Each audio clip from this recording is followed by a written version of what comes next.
बिस्मिल्लाहिर्रहमानिर्रहीम। अस्सलाम वालेकुम डियर स्टूडेंट्स। आज जो हम टॉपिक डिस्कस करने जा रहे हैं वो first year chemistry chapter 6 chemical equilibrium के न्यूमेरिकल्स हैं और उसकी एक्सरसाइज का क्वेश्चन नंबर 8 हम सॉल्व करेंगे। और क्वेश्चन नंबर 8 है 1 mole of hydrogen iodide is introduced into a vessel at constant temperature. When equilibrium is reached, it is found that 0.1 mole of iodine have been formed.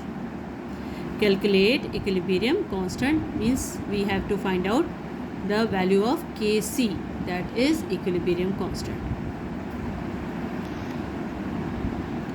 सबसे पहले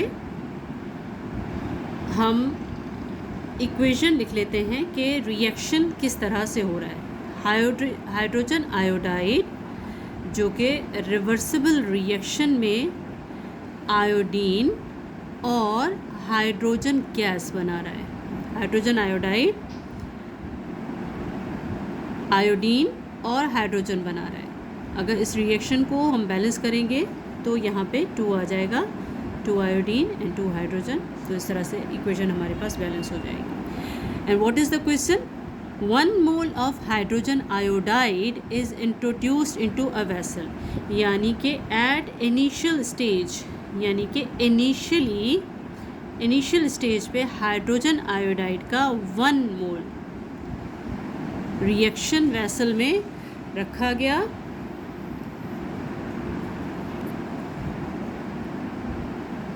और इस stage पे जब रिएक्शन स्टार्ट हुआ iodine की concentration 0 है और हाइड्रोजन की भी कंसंट्रेशन 0 है। At initial stage 1 mole of hydrogen iodide is introduced into reaction vessel since it is reversible reaction. Reversible reaction उसे कहते हैं जो फॉरवर्ड डायरेक्शन में भी जाता है और रिवर्स डायरेक्शन में भी जाता है। तो इस तरह से क्या हुआ, एट इक्विलिब्रियम, जब इक्विलिब्रियम इस्टेब्लिश हुआ तो क्या फाइंड आउट हुआ कि 0.1 mole of iodine is produced. Equilibrium पे 0.1 mole of iodine is produced. तो हम इक्वेशन को देखेंगे कि 2 हाइड्रोजन आयोडाइड जब रिएक्ट कर रहा है तो 1 मोल आयोडीन का बना रहा है और 1 मोल हाइड्रोजन का बना रहा है। तो अगर इक्विलिब्रियम पे 0.1 मोल आयोडीन का बन रहा है तो in the same way hydrogen का भी 1 मोल ही बनेगा।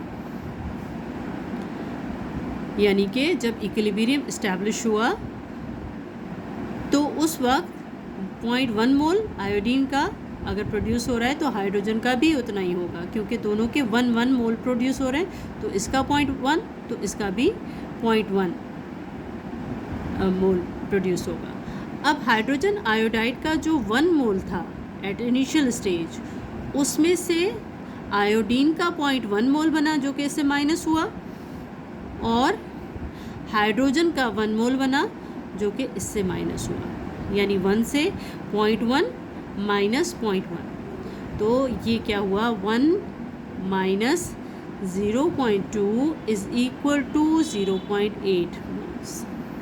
यानी कि at equilibrium 0.8 moles of hydrogen iodide were produced and 0.1 mole of iodine and 0.1 mole of hydrogen.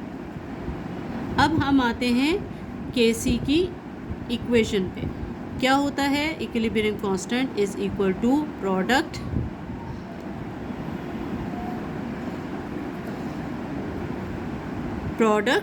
Kc is equal to product upon reactant, यानी कि इनकी कंसंट्रेशंस लिखेंगे इक्विलिब्रियम पे। और इक्विलिब्रियम पे हमारे पास प्रोडक्ट्स क्या हैं, concentration of iodine and concentration of hydrogen and concentration of hydrogen iodide. और हाइड्रोजन आयोडाइड चूँकि ट्वाइस है तो वो यहाँ पे स्क्वायर हो जाता है। हाइड्रोजन आयोडाइड ट्वाइस मोल है तो वो इस इक्वेशन के अंदर स्क्वायर, अगर थ्राइस होता तो वो क्यूब हो जाता, पावर हो जाती है उसकी। तो इस तरह से इसकी कंसनट्रेशन हम लिखेंगे Kc is equal to the concentration of iodine at equilibrium is 0.1 multiply 0.1 moles per DM cube होता है, उसको हम स्किप कर देते हैं क्योंकि वो उसके साथ कैंसिल ही हो जाएगा।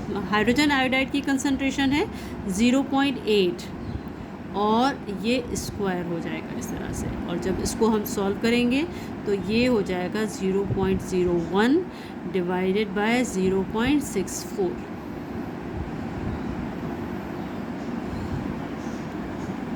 पॉइंट 01 डिवाइडेड बाय 0.64 ये हो जाएगा 0.0156।